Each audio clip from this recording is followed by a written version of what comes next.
Second dynamic, inspire direction, purpose, vision, action.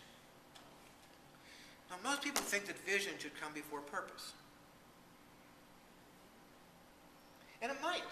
We might have a vision, and then our purpose comes out of that. But usually, for most people, they begin to embrace a purpose. They begin to believe in something, whether it's your business. In business, we call it a mission. And all that is a mission a mission statement is the reason why you exist. That's all it is. What is it that you do that creates some value? That is your reason for existence. Your vision is your aspiration. What success looks like. If I were really successful, what would it look like? And not just for my business, but for my customers. And action is how you bring it together. If you have to have all three of those to really be successful.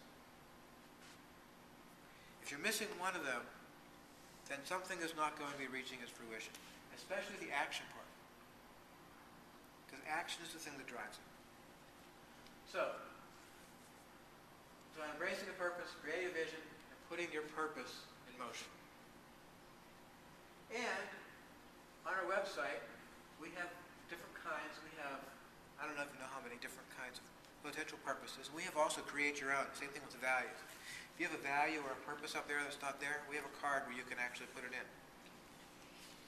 And people can say, okay, well, what are some of the things I really believe in? This is all on a personal level. And then they say, you can go through it and say, well, which was more important than others in my way of looking at it? So you actually narrow it down to the top two. So in this example, it's homelessness and education. Then there's different layers. Well, how do I want to apply that purpose? Do I want to do it locally? Do I want to do it on a regional basis? What kind of people? We talk about homeless people. We lump them all together sometimes. But there are children, there are women, there are men, there are veterans. People have a different passion for different kinds of things. Education, the same thing. There's preschool. There's informal education. There's our public education. There's adult education.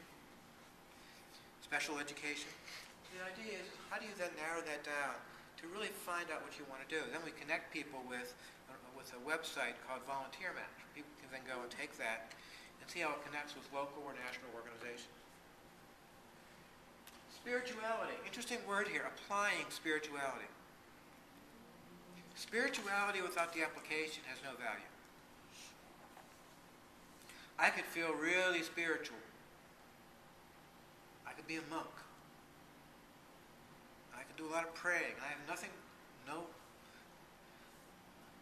don't have any issues with monks. But monks generally don't apply in the outside world what they do. It's all within a monastery. And their belief is that their prayers and their spirituality will somehow transcend the monastery walls and do a greater good. That's a belief. I don't know if there's any proof. Okay? So I believe in taking that spirituality and applying it. Feeling your purpose inside and expressing it outside. It's really all it's about. We breathe in, we breathe out. So, again, expressing your magnificence. Developing relationships and engaging others.